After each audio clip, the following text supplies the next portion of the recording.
Oke. Bisa buka kameranya semua dulu. Buka kamera dulu.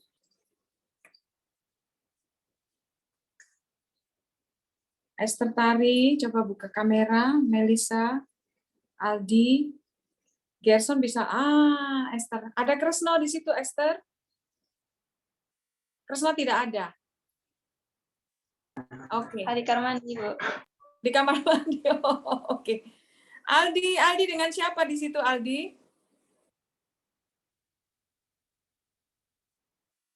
Aldi. Sendiri, Bu. Sendiri. Oh, sendirian. Oke. Bisa buka kamera, Kona? Halo, Noni. Shalom, Noni. Shalom, Ibu. Iya. Oke. Kak Shefa, izin off cam. Oke, ya. Oke, Shefa. Gerson posisi di mana ini sekarang? Gerson? Iya. Halo Aldi. Nah, buka kamera saja ya. Gerson kamu monitor kah? Halo Ibu. Ya.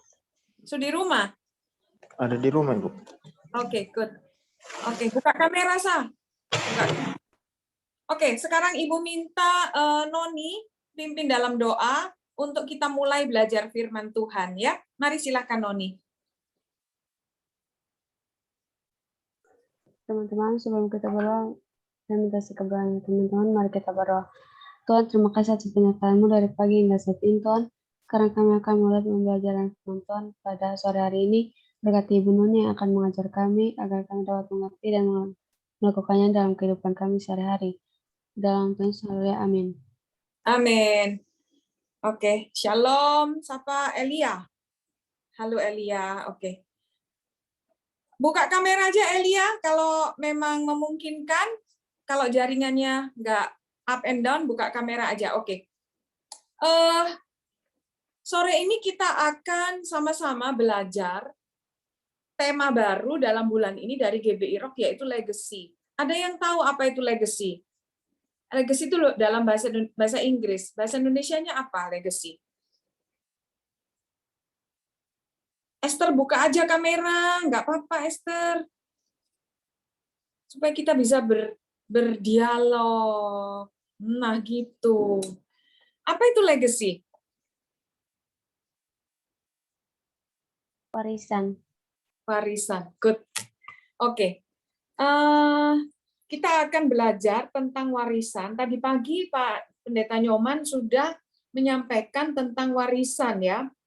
Warisan ditujukan kepada para orang tua dan sebagian kepada anak-anak.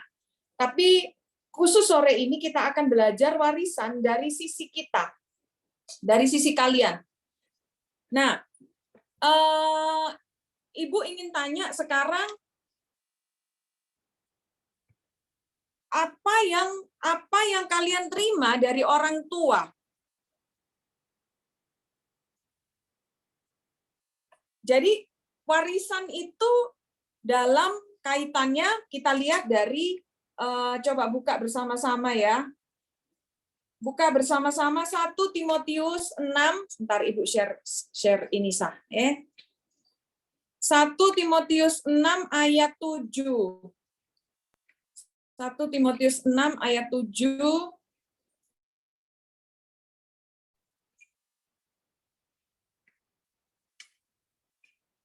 Tunggu. Oh ini. 1 Timotius 6 ayat 7.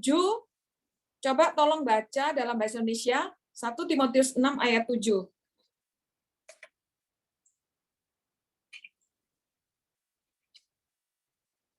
Ada yang bisa bantu bacakan? 1 Timotius 6 ayat 7.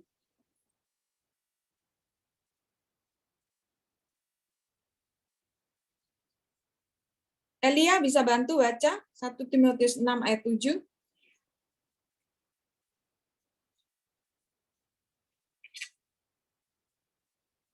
Halo?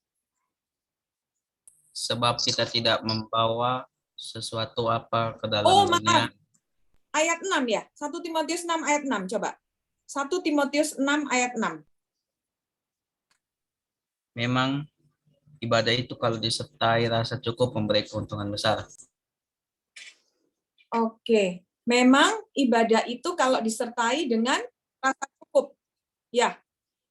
Nah, sekarang kita lihat dalam terjemahannya New King James Version. Ini dalam bahasa Inggris dikatakan begini, now godliness with contentment is great gain. Jadi kalau diterjemahkan secara bebas adalah begini. Jadi sekarang karakter atau sifat-sifat yang ilahi, godliness itu sifat-sifat atau karakter-karakter yang ilahi, kalau disertai dengan kepuasan, contentment itu kepuasan, mendatangkan keuntungan, atau dikatakan adalah keuntungan yang besar. Jadi ini sebenarnya ayat ini ayat ekonomi. Ekonomi itu kan berbicara tentang keuntungan. Jadi keuntungan yang terbesar di dalam Alkitab itu ada di ayat ini. Jadi kata keuntungan atau konsepsi ekonomi ya, konsep ekonomi itu kan tentang keuntungan. Nah, Alkitab itu juga ada konsep keuntungan dalam perspektif atau sudut pandang Alkitab mengenai keuntungan itu. Untuk sesuatu itu mendatangkan keuntungan atau sesuatu itu merupakan keuntungan yang besar, itu membutuhkan dua hal. Pertama adalah godliness. Godliness itu karakter yang ilahi. Karakter yang ilahi, nanti kita akan lihat ya. Karakter yang ilahi dengan atau ditambah, disertai dengan kepuasan, rasa puas. Nah, kalau kita melihat begini kan beda dengan terjemahan bahasa Indonesia ya. Ibu senang karena Coach Elisa sudah mengajarkan, membawa kita juga bersama-sama dengan Ibu untuk membuka terjemahan-terjemahan versi yang berbeda, terjemahan Alkitab versi yang berbeda yang jelas membantu kita untuk memahami makna dari satu ayat. Demikian juga dengan Coach David Edison Huki, ya. Nah, nanti kita akan melihat apa sih yang disebut dengan godliness dan apa sih yang disebut dengan contentment. Godliness tadi dalam bahasa Indonesia itu diterjemahkan sebagai sifat-sifat atau karakter-karakter ilahi. Ya. Nah, jadi ayat 6 dari 1 Timotius 6 itu diterjemahkan kembali Ibu sampaikan, sekarang karakter ilahi yang ditambah dengan kepuasan adalah atau merupakan keuntungan yang sangat great. Great itu besar. Dengan kata lain, kalau kita buat seperti matematika, gini ya, sebentar. Kalau kita buat dalam matematika begini ya. Ini kalian bisa lihat. Bisa lihat? Share screen-nya? Bisa. Oke. Jadi godliness, Ibu enggak punya penanya, belum beli, ditambah dengan contentment ya. Apa tadi? Tunggu sebentar ya. Aku tak lihat catatanku sebentar ya, Nak ya. Contentment. Ya, contentment.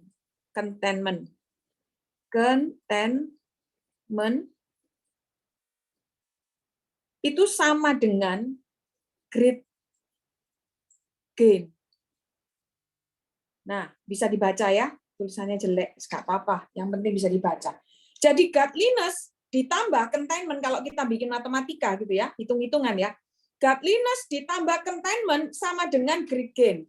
Dalam bahasa Indonesia berarti karakter-karakter atau sifat-sifat ilahi ditambah kepuasan sama dengan keuntungan besar.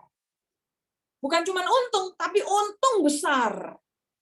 Nah, untung besar inilah yang akan kita cari.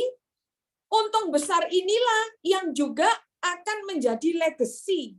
Untung besar inilah yang harusnya diwariskan kepada keturunan, anak keturunan kita.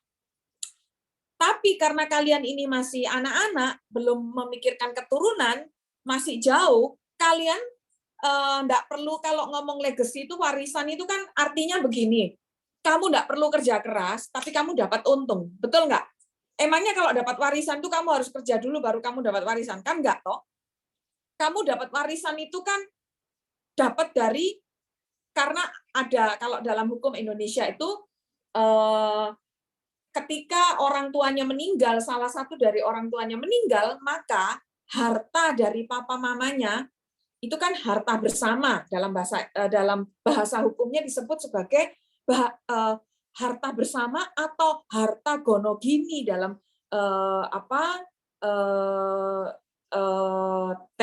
terminologi yang lain ya, harta bersama. Nah, ketika salah satu, entah suami, entah istri, entah papa, entah mama meninggal dipanggil Tuhan, maka langsung ada terjadi pewaris dan ahli waris. Siapa yang pewaris? Pewaris adalah orang yang mewariskan. Siapa yang mewariskan? Adalah si mati, orang yang sudah meninggal.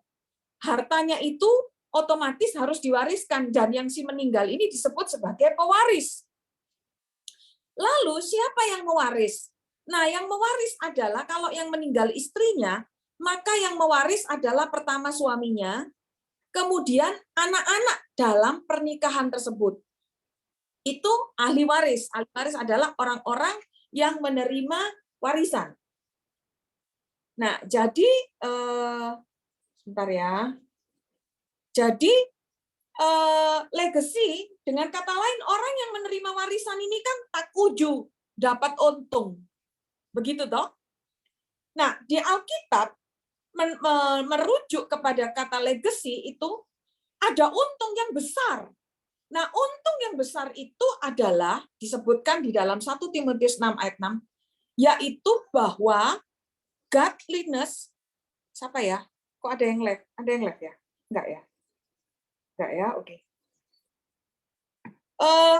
Bahwa godliness atau karakter ilahi ditambah kepuasan, maka itu menjadi sebuah untung besar. Oke, sampai di sini kita kembali, Ibu kembali ke kamera. Ya, boleh yang lain, thank you ya, Esther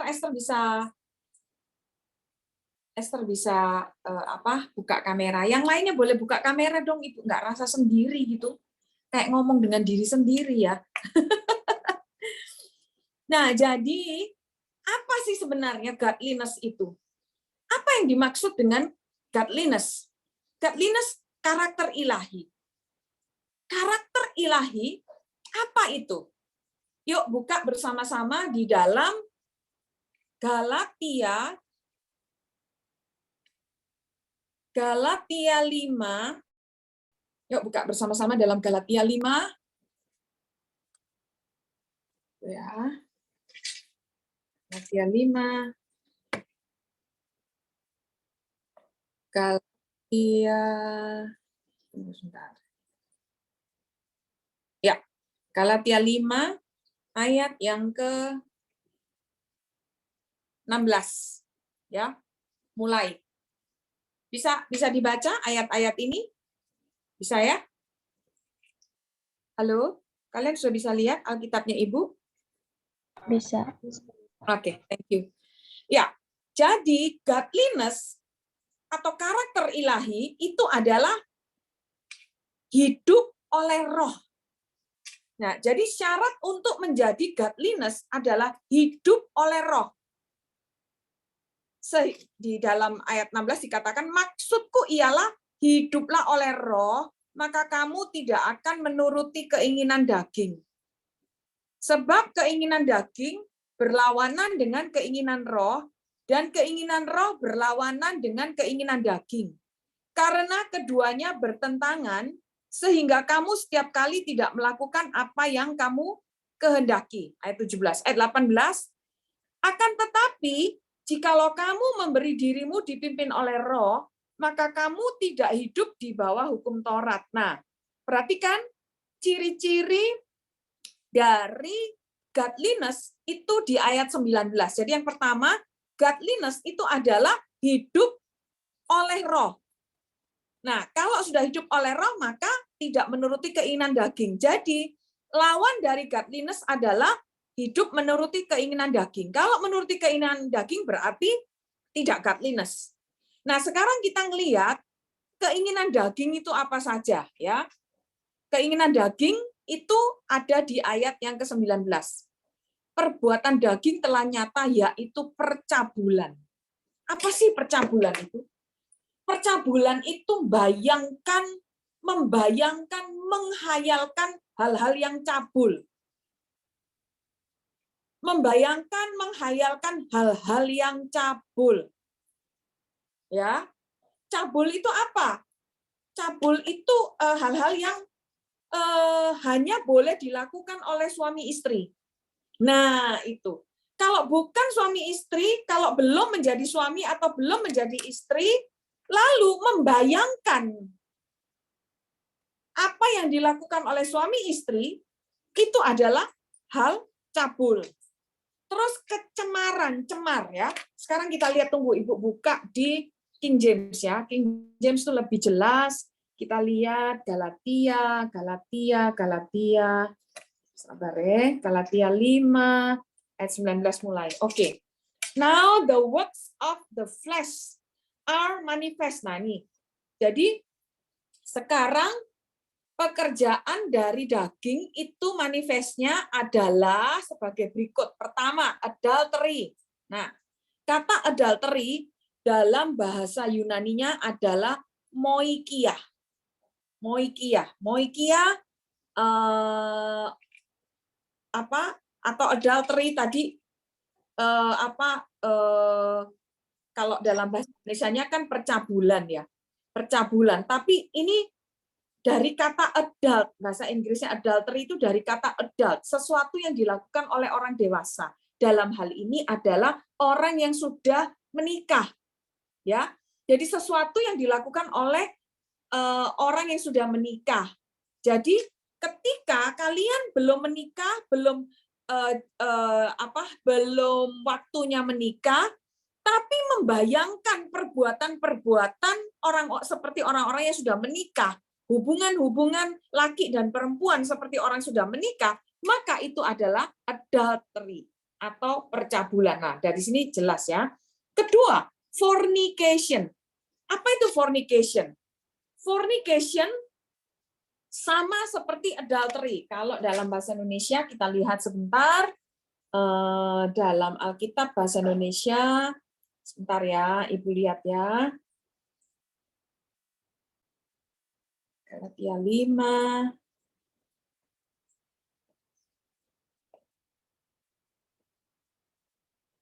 Galatia 5. Oke, yes. Ya.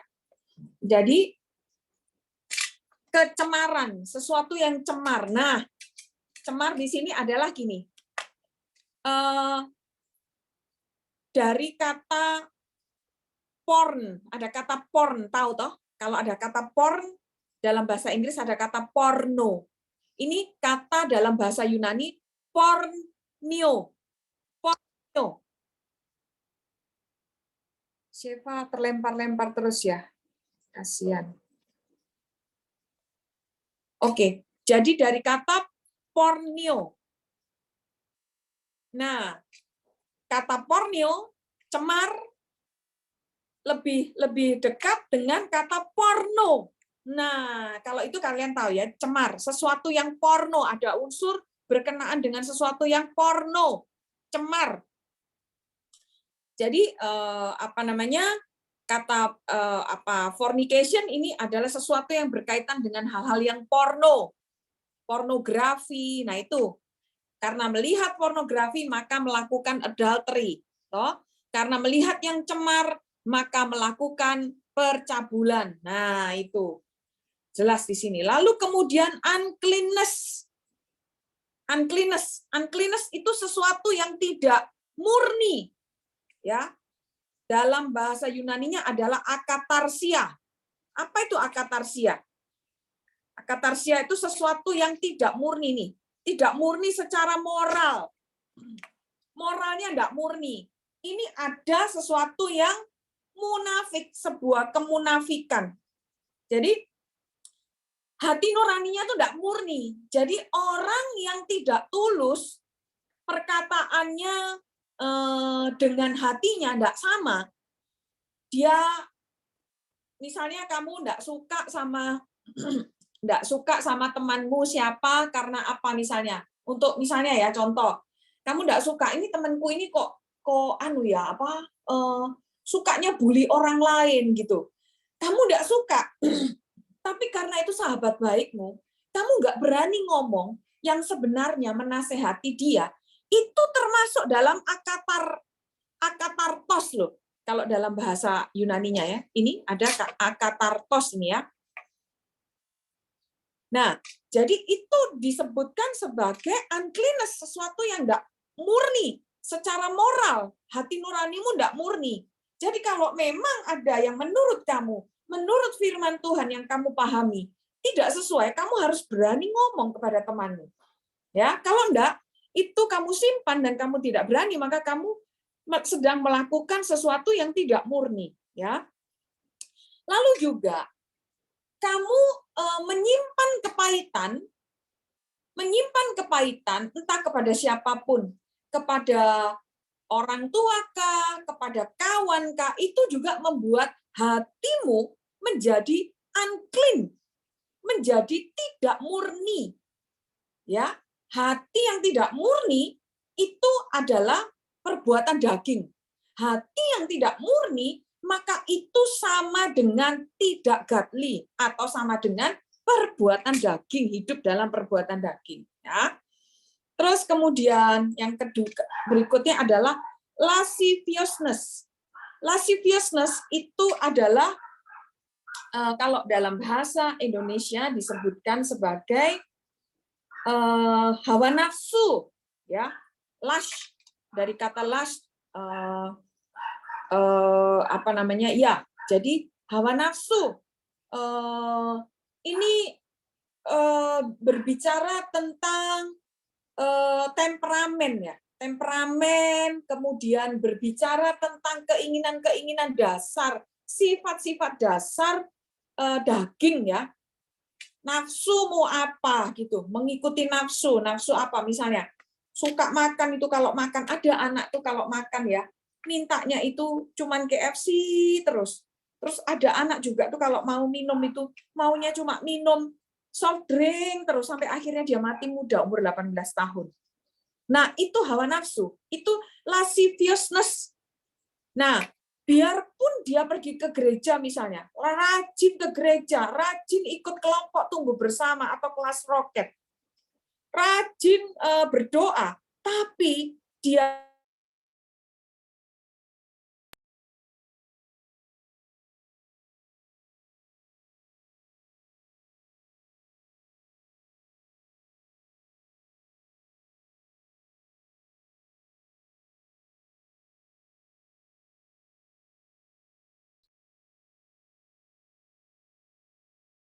dibakar oleh amarah, nggak peduli, dia lakukan semua.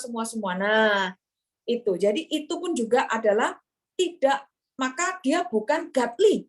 Dia tidak godliness.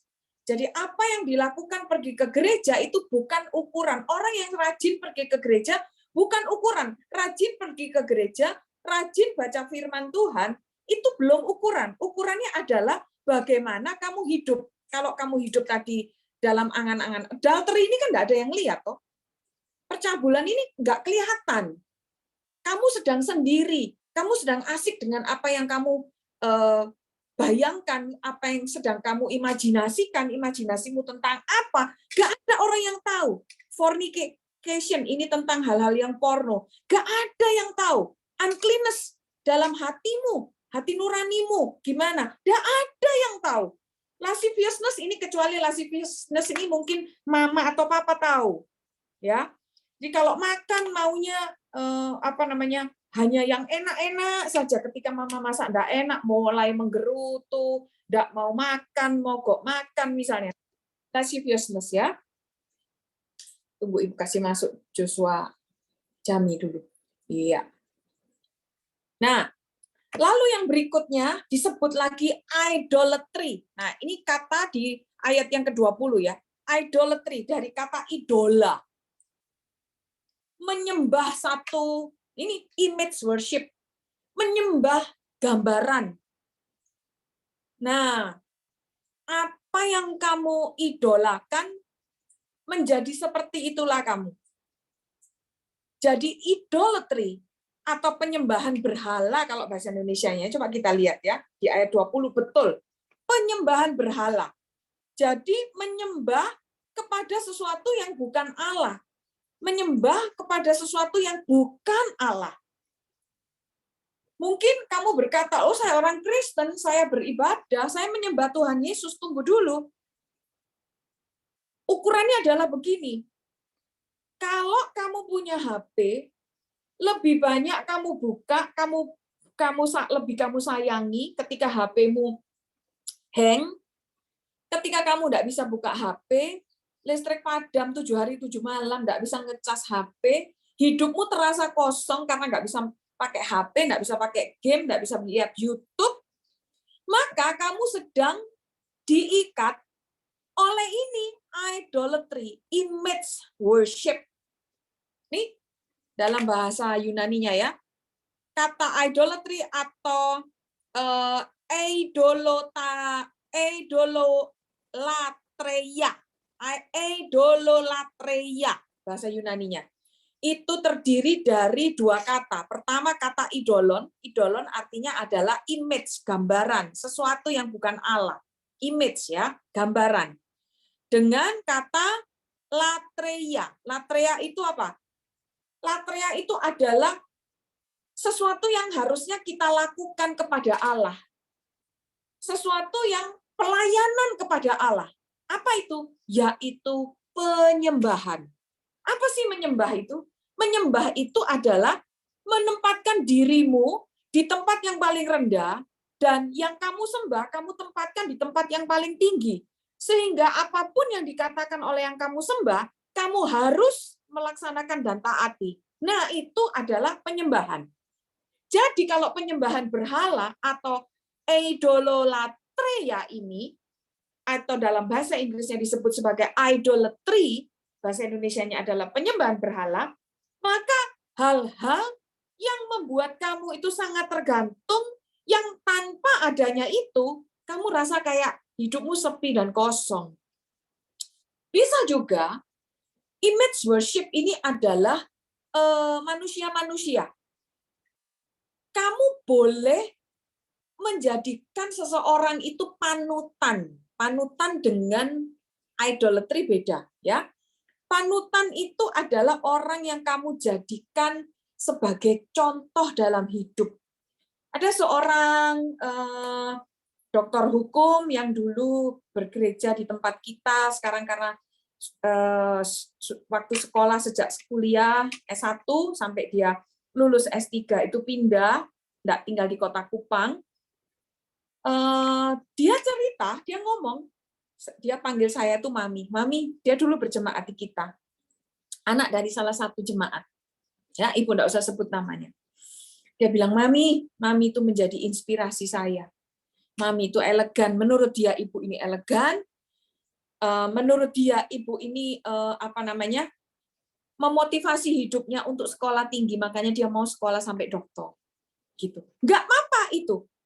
Tapi kalau sampai seperti mengidolakan, ini kan lagi zamannya drama Korea ya. Ada beberapa orang itu menjadikan, kalau yang cewek-cewek ya, nona-nona, menjadikan aktor-aktor Korea yang ganteng-ganteng itu idolanya. Bahkan sampai merasa berkhayal, wah, andai kata aku nih pacarnya dia, wah, nah itu dosa itu. Itu image worship. Jadi, waduh, ngiler-ngiler kalau lihat ini nyong-nyong Korea atau K-pop atau aktor-aktor dalam drama Korea. Demikian juga yang nyong-nyong, yang cowok-cowok, lihat nona-nona yang ada di drama Korea atau nona-nona di atau selebriti gitu ya. Nah, itu yang disebut sebagai idolatry. Jangan ya. Sebab itu kamu tidak akan hidup dengan godliness. Ingat, godliness plus contentment. Karakter ilahi plus kepuasan sama dengan untung besar. Ya, itu legacy, itu legasimu, itu warisanmu dari Bapa di surga. Lanjut dari ayat 20 ya. Witchcraft. Witchcraft bahasa Yunaninya pharmakeia. Pharmakeia ini dari kata farmasi. Magic, farmasi itu kan reaksi kimia. Reaksi kimia itu kan kayak magic ya. Kamu tahu nggak? Kita buat air kotor misalnya, air dikasih tinta warna hitam pekat. Ya, tinta warna hitam pekat. Tapi kemudian kita kasih dia Baiklin, tiba-tiba airnya jadi jernih gitu. Itu dulu untuk kayak apa? Main sulap-sulapan gitu. Untuk anak-anak kecil yang nggak ngerti tentang kimia ya. Jadi proses kimia itu sesuatu yang magic. Zaman dulu proses kimia itu dianggap sebagai magic. Zaman dulu sebelum orang mengerti tentang mesiu, orang membuat meriam. Orang membuat senapan yang masih pakai mesiu yang digosok-gosok pakai tongkat itu dianggap sebagai magic. Pernah nonton film The Last Samurai? Itu ada perubahan zaman dari zaman para samurai yang orang-orang pejuang-pejuang pahlawan-pahlawan Jepang yang hanya menggunakan samurai. Wah, sakti luar biasa. Berani mati, nggak takut apapun, maju terus pantang mundur. Rambutnya panjang digelung ke atas. Kemana-mana bawa samurai. Wah, mereka ini orang-orang yang luar biasa militan. Tapi kemudian ada salah satu menteri yang menginginkan modernisasi, dan menteri ini menguasai raja pada waktu itu karena rajanya adalah masih muda. Jadi raja ini nggak berani ngapa-ngapain karena didikte oleh menteri ini. Ya oke aja, apa katanya menteri oke aja. Nah, untuk supaya menteri ini berhasil di dalam rencananya, maka dia paksa anggaran dalam negara pada waktu itu menurut film itu ya ini. Entah itu terjadi benar apa enggak. Ini kan film ya, namanya The Last Samurai. Bagus filmnya, Ibu lihat itu. Ada nilai-nilai yang bagus saat itu. Yang Ibu lihat. Nah, jadi dia beli banyak-banyak alatnya, lalu dia buat permusuhan antara raja dengan para samurai. Para pejuang-pejuang yang menggunakan samurai. Nah, pejuang dengan menggunakan samurai disebut sebagai samurai. Jadi orang-orang yang luar biasa hebat itu ya. Nah, ketua dari samurai ini adalah guru yang melatih dari raja. Dibuatlah seolah-olah ketua samurai ini menentang raja karena raja menginginkan modernisasi.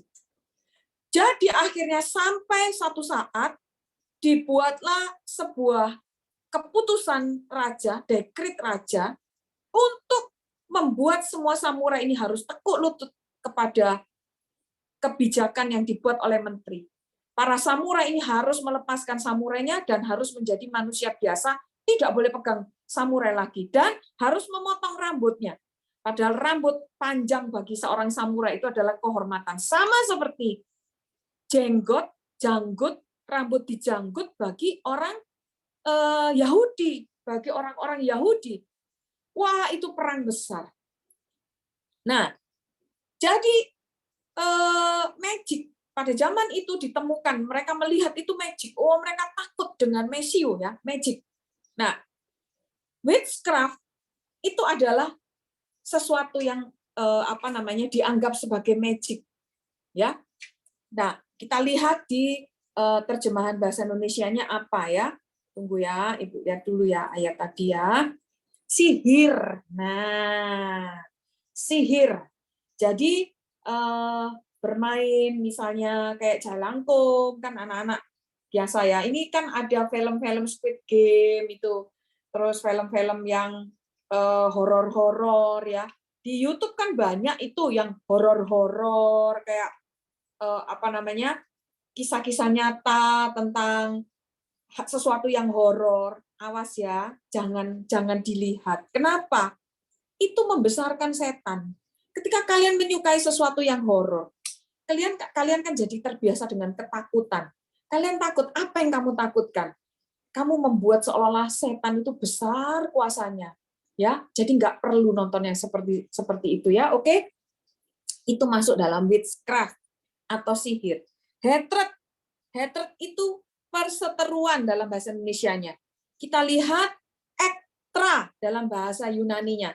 Ektra itu hostility. Hostility itu adalah kebencian. Kebencian, membenci seseorang. Kalian benci banget lihat orang itu. Karena mungkin kepahitan. Akarnya dari kepahitan ya, benci banget. Ini juga membuat orang jadi tidak, kalau ada satu ini ya, ini kan ini bukan apa namanya 1, 2, 3, ini paket ya, paket ini isinya adalah macam-macam ini tadi, tapi ada salah satu ini berarti semua itu ada dalam hatimu. Jadi ada kebencian, maka berarti kamu juga ada adultery, maka kamu juga ada fornication, maka kamu juga ada ketidakmurnian dalam hatimu. Nah, gitu membaca ayat ini. Lalu kemudian variance, emulation, wrath, strife, nanti pelajaran di rumah ya, ayat 19 sampai 21 ini ya. Idolatry, witchcraft, hatred. Kalau ada hatred, kebencian, maka ada murderers, pembunuhan. Membunuh, mungkin tidak membunuh dengan pisau. Mungkin tidak membunuh dengan racun, kasih minum racun, sianida, seperti cerita-cerita yang kasus-kasus yang sudah ada di YouTube, di Facebook. Tapi membunuh dengan apa? Dalam hati, sudah, kau tidak pernah ada dalam hidup saya. Nah, itu drunkenness ya, envying ini adalah envying ini atau iri hati ya, iri hati. Drunkenness ini apa? Kemabukan, mabuk. Nah, ini macam-macam. Jadi kalau ada sesuatu dari salah satu dari ayat 19 sampai 21 ada dalam hidupmu, maka kamu tidak bisa dikatakan sebagai godliness. Kamu tidak bisa dikatakan bahwa kamu punya karakter ilahi. Jadi ibadah yang sesungguhnya adalah kamu memerangi ini, ayat 19 sampai 21. Memerangi apa? Memerangi percabulan. Tunggu ya, ada lagi yang masuk lagi nih. Terlempar mereka karena jaringannya. Nggak apa-apa ya. Nah, jadi apa namanya? Kita melihat bahwa di ayat 19, Ibu ulangi lagi, bahwa tidak boleh ada dalam hidupmu salah satu dari semua yang tersebut di ayat 19 sampai 21, yaitu apa? Pertama, ini salah pasang. Oke. Pertama adalah percabulan, kecemaran, hawa nafsu, penyembahan berhala, sihir, perseteruan, perselisihan, iri hati, amarah, kepentingan diri sendiri, percideraan, roh pemecah, kedengkian, kemabuan, pesta pora. Oke, ada satu hal yang Ibu ingin sampaikan mengenai iri hati. Ini cerita. Ada seorang kakak, mereka 2 bersaudara, dua-duanya perempuan. Si kakak itu iri pada adiknya. Kenapa? Karena kakak ini dari dia kecil, orang tuanya tidak membiayai sekolahnya. Untuk dia bisa sekolah, SMP, SD gratis, karena SD kalau nggak salah SD-nya dia di negeri. SMP itu dia nggak bisa di negeri, dia masuk di SMP swasta. Orang tuanya tidak membiayai, entah tidak mampu atau entah tidak mau membiayai, ibu tidak tahu, dan ibu tidak mau menghakimi. Jadi dia yang cerita, ini si kakak yang cerita ke ibu. Jadi dia tinggal bersama neneknya, bersama tante sama om. Nah, omnya itu adalah adik dari papanya. Nah, tante ini adalah istri dari atau ipar dari papanya. Jadi karena om dan tantenya yang membiayai sekolah SMP-nya dia sampai SMA, dia harus membantu cuci piring, bersih-bersih rumah, kadang-kadang juga masak, begitu, anak ini. Lalu si adiknya dia dari kecil diurus oleh mamanya. Mamanya masak buat anak adiknya ini, mamanya antar sekolah, mamanya membiayai sekolahnya. Si kakak curhat sama ibu. Dia bilang, saya ini dari kecil nggak pernah diurus orang tua. Adik saya diurus orang tua. Jujur saya iri. Nah, iri hati. Setan menggunakan segala macam keadaan untuk membuat kita terjerat ayat dari apa-apa yang ditulis dalam ayat 19 sampai 21 tadi. Ya. Contoh dari iri hati. Itu dipakai oleh setan untuk membuat anak ini jadi iri. Begitu anak ini iri hati, maka dia tidak bisa dia tidak bisa menikmati karakter ilahi. Karena apa? Karena dia sedang berada dalam kehidupan daging, keinginan daging. Nah, kalau sudah tidak godliness, jelas dia ini sulit untuk puas. Nah, kalau dia tidak godliness, tidak puas, tidak contentment, maka dia tidak untung besar. Kan gitu. Rugi. Hidupnya rugi. Hidupnya selalu rugi. Dan rugi itu sama dengan menangis. Dan sama dengan tidak bersyukur. Panjang itu kalau kita mau sebutkan. Padahal firman Tuhan di dalam, sekarang kita buka ya, Alkitab dalam bahasa Indonesia, ini ayat yang selalu Ibu sampaikan, ada Yohanes. Yohanes, selamat bergabung. Bagaimana Yohanes keadaanmu? Kamu di Malang tadi Ibu telepon kamu ingin tanya keadaanmu. Bagaimana? Ya Bu, maaf Bu, tadi baru dari luar soalnya lagi cari barang Bu. Aman-aman Bu semua Bu. Serius aman ya Nak? Karena Ya. itu enggak berdampak ya? Kurang tahu sih Bu. Tapi kan kalau misalnya dari Malang Lumajang kan 2 jam ya, misalnya dari Kupang ke Soe gitu. Sepertinya sih Bu. Iya, enggak. Jadi, Maksudnya sekarang ini masih aman ya? Di tempat aman kamu Bu. tinggal? Abunya tidak sampai sini Bu. Oh, belum sampai ya? Tidak Bu. Kalau misalnya Gunung Bromo ya sampai Bu. Itu kan masih agak jauh sedikit Bu. Oh, baik. Beda Sudah. Bu gunungnya. Puji Tuhan. Puji Tuhan. Soalnya disebutkan Kabupaten Malang. Ibu langsung telepon kamu tadi itu. Oke. Ya, kita lanjut ya. Sorry anak-anak ya, ini karena Yohanes langsung gabung. Ibu tadi takutnya kepikiran itu, langsung doa, aduh Tuhan tolong Yohanes ini. Oke, kita lihat Roma 8 ya. Roma 8 ayat 28. Nah, ini lihat ya. Roma 8, 28, coba baca. Tolong salah seorang baca dong ayat ini. Yohanes, kamu yang terakhir gabung nih, ayo.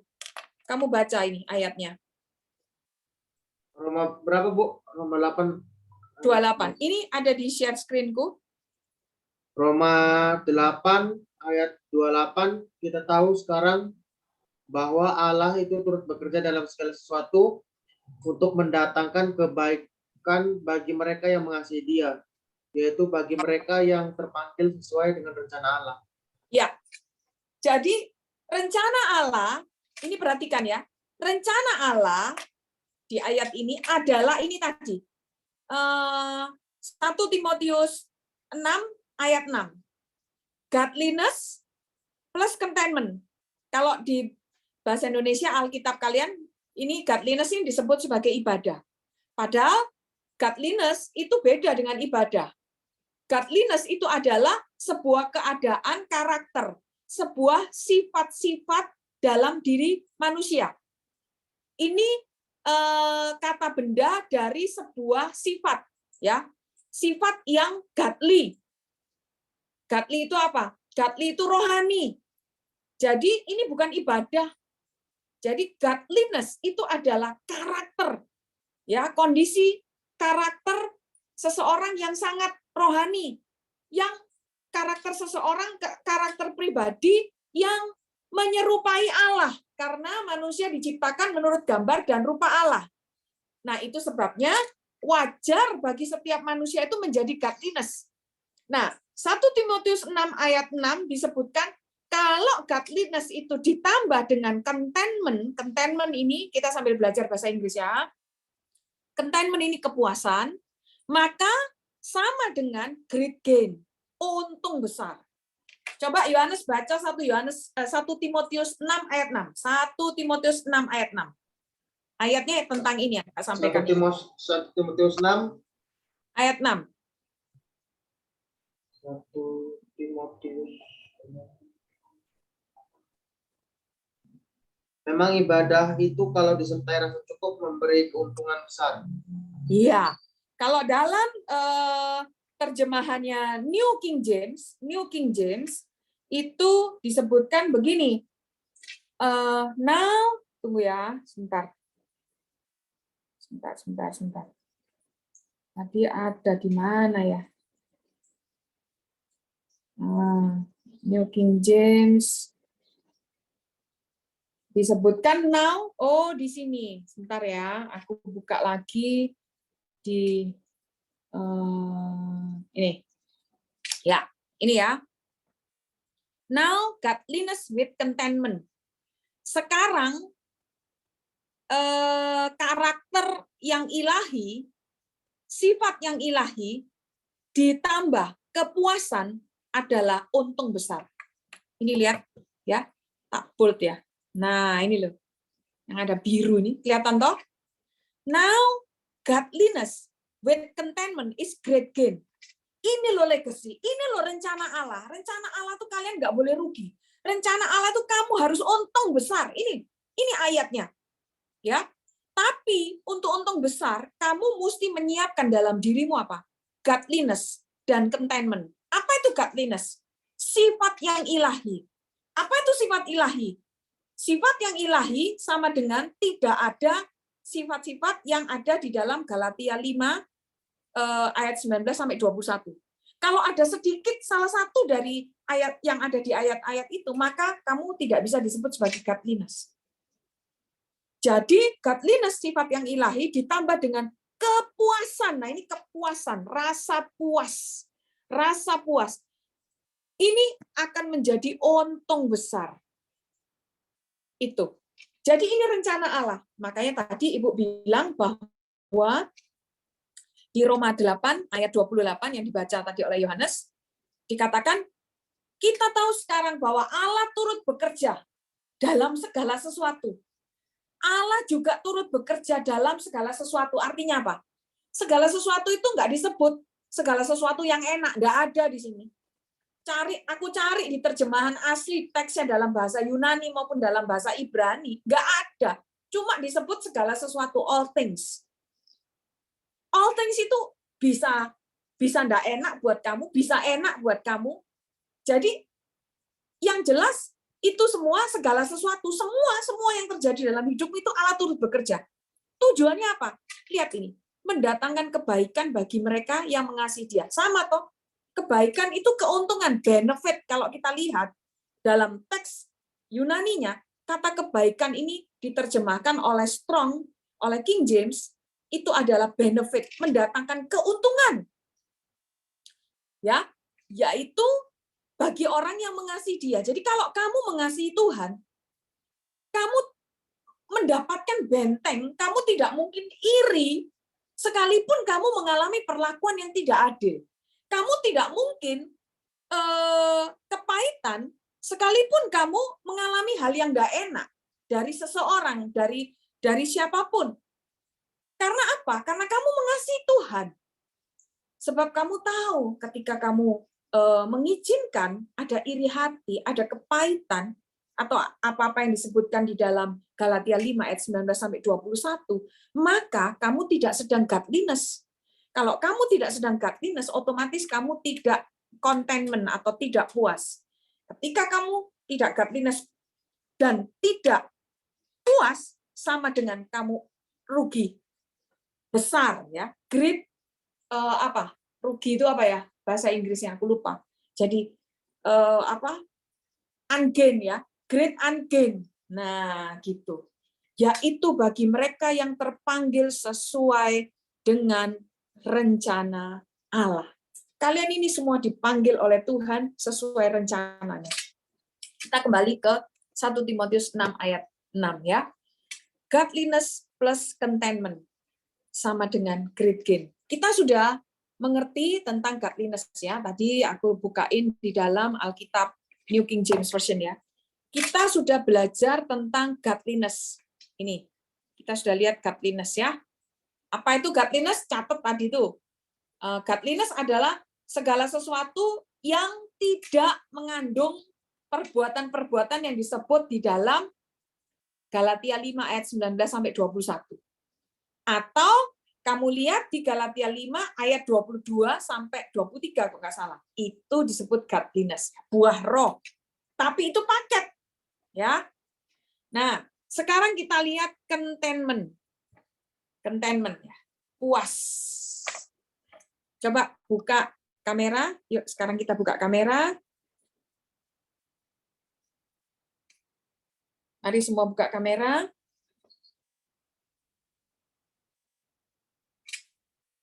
Ya.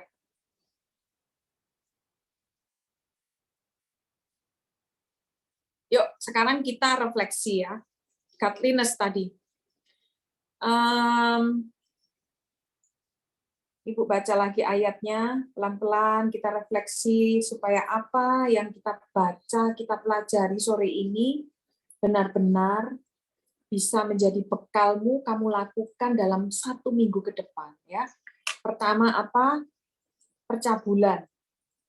Percabulan tadi sudah Ibu jelaskan. Nanti yang terlambat bisa ikut buka di YouTube ya, tak share nanti kalian ke grup.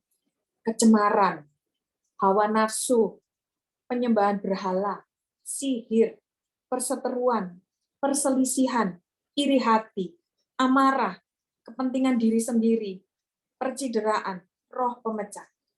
Kepentingan diri sendiri, contohnya salah satunya adalah gini. Mama masak lauk yang disukai oleh kamu, taruh di meja makan. Waktu makan, karena kamu suka, kamu ambil banyak-banyak, kamu lupa. Masih ada adikmu. Apalagi kalau adiknya banyak. Kamu embat semua, habis. Nah, itu kepentingan diri sendiri. Jangan ya. Ini juga tidak godliness ya. Jadi belajar hal-hal ini untuk tidak dilakukan ya. Nah, kembali lagi ke iri hati.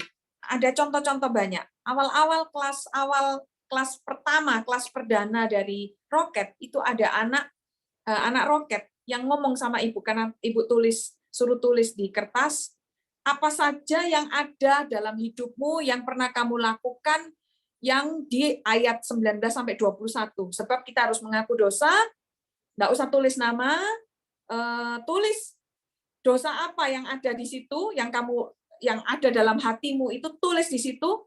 Lalu kita doakan rame-rame supaya dicabut dari hidupmu, kamu dibebaskan dari itu, supaya hidupmu bebas dan kamu hidup godly, gitu ya, kamu hidup rohani. Ada satu anak ngomong gini, saya iri dengan adik saya. Kenapa? Iya, saya tuh lebih senang waktu saya masih kecil. Saya enggak senang jadi anak besar. Kenapa? Saya tanya. Dia bilang, iya karena adik saya itu anak masih kecil, jadi selalu diajak papa mama. Dan saya, karena saya sudah jadi kakak, sekarang saya harus selalu jaga rumah. Adik saya diajak jalan-jalan, saya nggak pernah diajak jalan-jalan. Papa mama jalan-jalan, adik selalu diikut, saya nggak diajak. Karena orang tuanya cuma punya kendaraan motor. Dan kalau naik bemo juga biaya lebih besar. Jadi cari cara yang irit, orang tuanya hanya bisa ngajak adiknya. Si kakak iri. Kalau dia tidak bertobat hari itu, dia mungkin ke gereja terus, tapi dia tidak sedang godliness. Dan dia pasti tidak puas. Orang seperti ini tidak puas. Dan pasti apa? Mengalami kerugian. Bagaimana dia menerima warisan dari surga? Bagaimana dia menerima keuntungan? Karena Allah menciptakan kalian semua ketika menjadi anak Allah, hakmu adalah untuk mendapatkan untung besar, great gain. Asal kamu menjaga hidupmu godliness, plus kamu menjaga dirimu selalu puas. Nah, bicara kepuasan ini biasanya ada banyak anak karena terlalu banyak melihat sinetron. Lihat di sinetron itu, sinetron remaja. Orang tuanya bisa belikan anaknya motor, orang tuanya dalam sinetron itu bisa belikan anaknya baju keren, orang tuanya bisa belikan anaknya tuh HP yang mahal. Sementara orang tuanya dia nggak bisa belikan HP, nggak bisa ngajak jalan-jalan, liburan hanya di rumah, makan juga nggak seperti yang dilihat di sinetron, paling hanya makan nasi dengan sayur, lalu tidak puas. Ibadah. Sudah jaga tidak iri, sudah jaga tidak melihat pornografi, sudah jaga hatinya tidak cemar, tapi tidak puas dengan apa yang ada, maka dia juga tidak menikmati untung besar. Legacy kita dari Bapa di surga adalah menikmati great gain. Ya, great gain. Untung besar. Ada satu anak yang ibu selama ini banggakan. Adiknya ikut di kelas ini. Ibu tahu anak ini orang tuanya mengalami sebuah kesulitan. Tapi dia bisa melewati hari-harinya dengan begitu luar biasa. Dia sudah tidak roket lagi karena dia sudah mahasiswa, mungkin sudah lulus saat ini. Dia melewati hari-harinya dengan penuh sukacita. Dia bisa dibanggakan oleh orang tuanya, dan ibu sebagai salah satu coach-nya yang pernah mendampingi dia di roket. Ibu juga bangga. Dia godly, dia content, dia punya contentment, dia puas. Dia puas dengan orang tuanya. Dia sayang orang tuanya, dia hormati orang tuanya. Sekalipun orang tuanya bukan orang yang kaya raya. Dia sayang, dia hormati orang tuanya. Bagaimana sih caranya menghormati orang tua? Menghormati orang tua itu kita menjaga nada bicara kita itu tidak kasar. Kita menjaga hati kita tidak mengumpat orang tua. Kalaupun toh orang tua ada salah menurut kita, bukan membenci mereka. Karena orang tua ini adalah otoritas ya, wakilnya Tuhan bagi setiap kalian. Jadi terima apa adanya keadaanmu, terima apa adanya orang tuamu, itu mendatangkan contentment, kepuasan. Ucap syukur. Ya. Yang Ibu berikan contoh 2 orang tadi sama-sama itu anak-anak perempuan. Untung mereka, yang satu karena bukan jemaat di GBI Rock, ya Ibu nggak bisa berbuat banyak. Tapi yang satu, Ibu ajarkan dan dia bersyukur sekarang dia berubah. Sekarang dia melayani bersama-sama kita di GBI Rock. Ibu nggak sebutkan namanya. Jadi mari sore hari ini ketika kita belajar tentang legacy, apa warisan yang wajib yang berhak kamu terima dari Bapa di surga? Keuntungan besar. Dasarnya apa? Pertama, 1 Timotius 6 ayat 6. Tapi dasar itu memberikan syarat. Pertama, godliness. Kedua, contentment. Godliness adalah apa? Godliness itu kita baca Galatia 5 ayat 22 sampai 23. Maaf ya.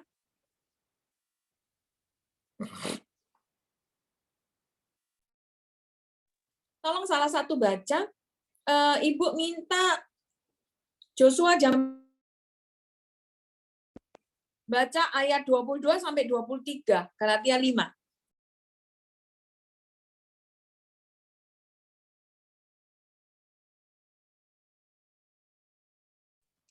Joshua Jamiwadu. Jo. Ayat berapa, Ibu? 22 sampai 23.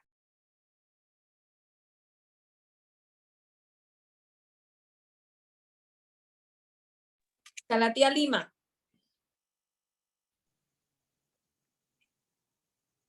Tetapi bahwa roh ialah kasih sukacita, damai sejahtera, kesabaran, kemurahan, kebaikan, kesetiaan, kelemah lembutan, penguasaan diri. Tidak ada hukum yang menentang hal-hal itu. Barang siapa menjadi milik Kristus Yesus, ia telah menyelesaikan daging dan segala hawa nafsu keinginannya. Terima kasih. Terima kasih. Jadi, kasih. Kasih itu apa? Kasih itu menutupi segala kesalahan, ya.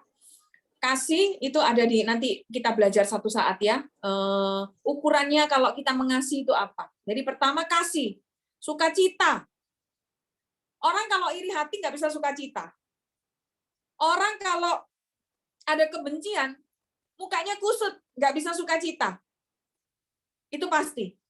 Jadi godliness itu kamu pasti hidup dalam kasih, kamu bersukacita, kamu punya damai sejahtera, kamu punya kesabaran, kamu punya kemurahan. Kemurahan itu gini loh, orang sudah jahat sama kamu, kamu tetap baik sama dia, nggak masalah.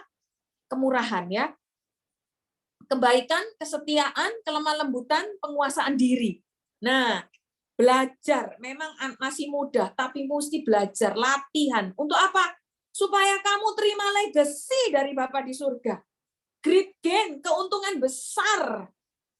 Baik kamu tinggal saat ini di bumi, sampai nanti ketika kamu kembali ke rumah Bapa. Kamu great gain, untung besar ya.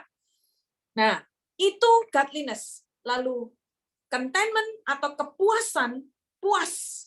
Puas itu apa? Puas adalah menerima keadaanmu saat ini. Pertama, menerima. Ada anak yang nggak puas dengan dirinya. Aku kok keriting ya? Karena papa mamanya keriting.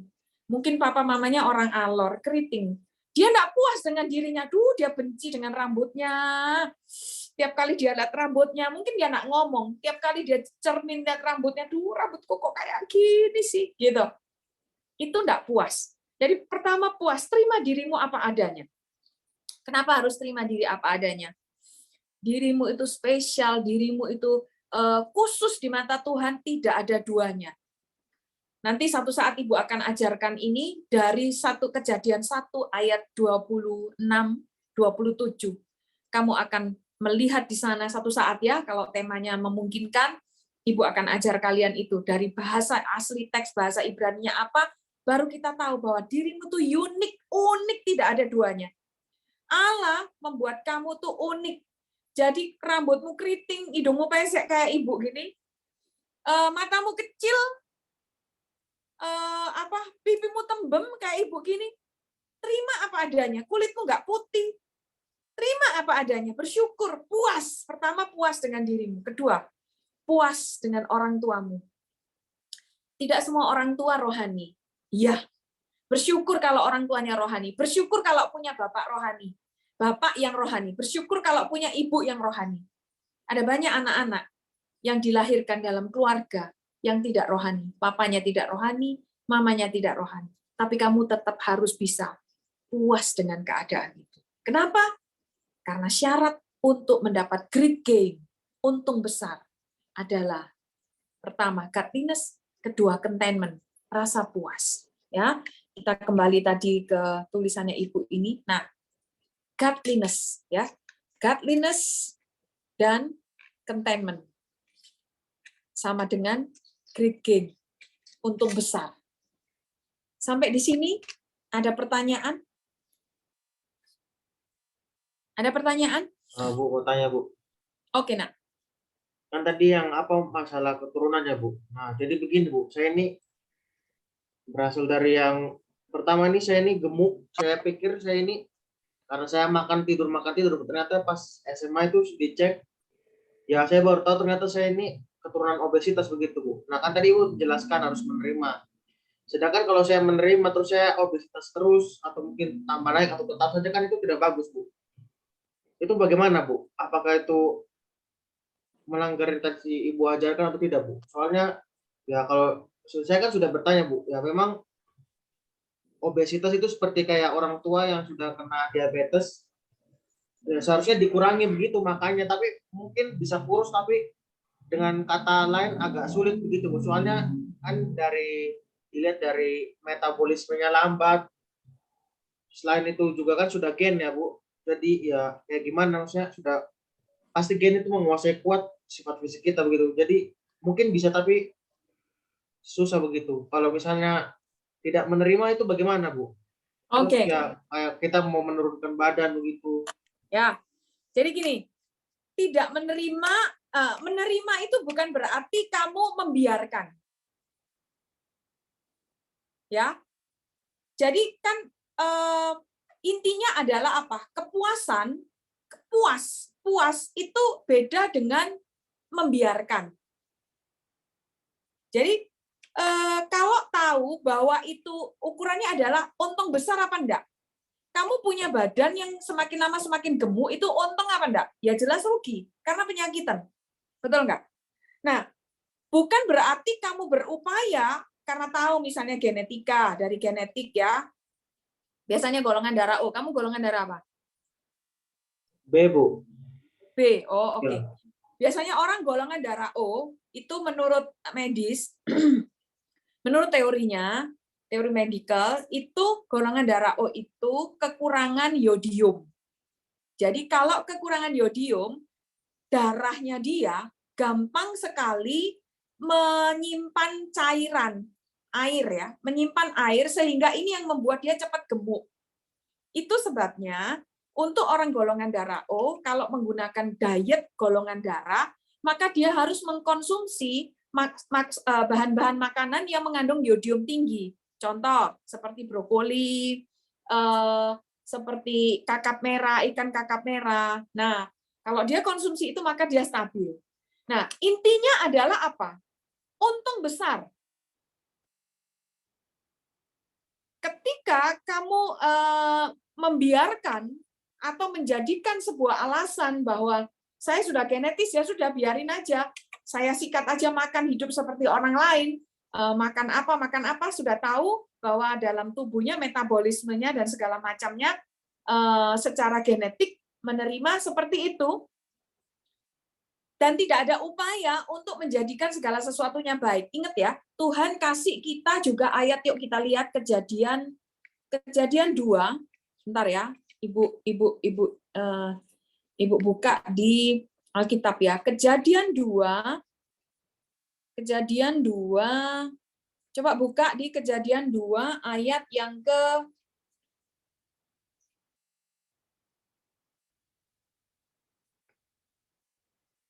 Kejadian 3. Tunggu, Kejadian 2 deh. 2 ya.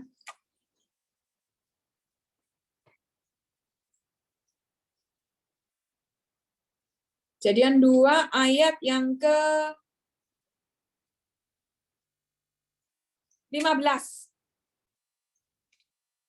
Aku share screen aja ya. Bentar ya. Kejadian 2 ayat 15, yuk kita baca sama-sama ya.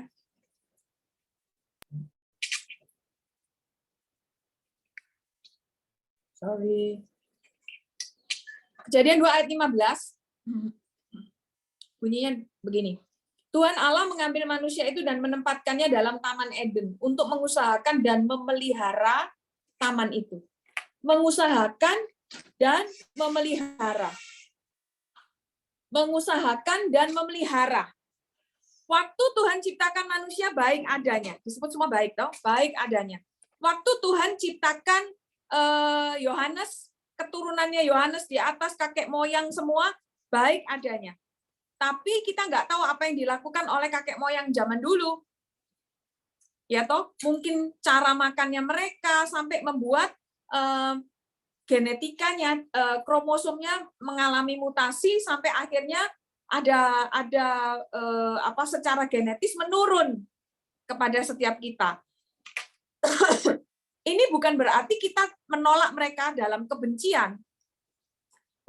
Bukan berarti kita tidak puas ketika kita mengupayakan, mengusahakan untuk menjadikan diri kita baik seperti yang Tuhan mau. Baik dalam arti apa? Sehat. Kalau nggak sehat, itu kan tidak baik. Paham ya Yohanes di sini? Jadi pembiaran itu kita lihat, pembiaran itu bukan sama dengan kepuasan. Puas itu bukan sama dengan membiarkan. Puas adalah menerima keadaan, bukan menerima keadaan tanpa bersungut-sungut. Itu puas. Puas adalah keadaan di mana kita menerima keadaan kita saat ini, apapun diri kita, tanpa bersungut-sungut. Tetapi bukan berarti terus kita berdiam dalam keadaan itu. Misalnya, Seorang anak dilahirkan oleh seorang bapak yang pemabuk. Ibunya tukang selingkuh. Anak ini punya potensi untuk tidak puas ketika dia mendengar firman Tuhan, dia jadi anak rohani, dia belajar hidup godly. Teman-temannya di gereja, mama papanya rohani. Mama papanya nggak pernah ke gereja, papanya pemabuk, mamanya ini tukang selingkuh. Ini anak pasti menimbulkan dirinya, orang tuaku ini, gitu. Tapi dia harus puas. Artinya apa? Dia tetap terima itu mereka, itu orang tuanya. Tapi dia tidak boleh menerima sifat orang tuanya itu. Paham ya, Yohanes? Paham ya? Ya, Sampai Bu. di sini. Paham. Bedanya puas dengan membiarkan keadaan. Jadi puas adalah menerima keadaan tanpa bersungut-sungut. Menerima keadaan dengan bersyukur itu puas. Nah, jadi terima keadaan itu. Ucap syukur. Terima kasih Tuhan. Sesuai Roma 8:28. Terima, tapi kemudian dia membuat dirinya berkomitmen menjadikan dirinya lebih baik. Oke ya? Bisa diterima ya. Ada pertanyaan lagi sampai di sini? Aku sudah ngomong 1 jam nih. Kelas sudah 1 jam nih. Ada lagi pertanyaan? Kalau nggak ada, kita close ya. Oke, sekarang buka semua kamera. Aku umumkan pengumuman penting buat kalian. Buka kamera. Kecuali Gerson. Gerson tadi minta izin untuk tidak buka kamera sama Sheva ya. Sheva mungkin nggak bisa buka kamera. Esther, Noel, Wita, Aldi. Thank you, Aldi. Thank you, nak. Dersa, buka kamera. Buka kamera, nak. Noni, Joshua, Jami Wadu. Oke.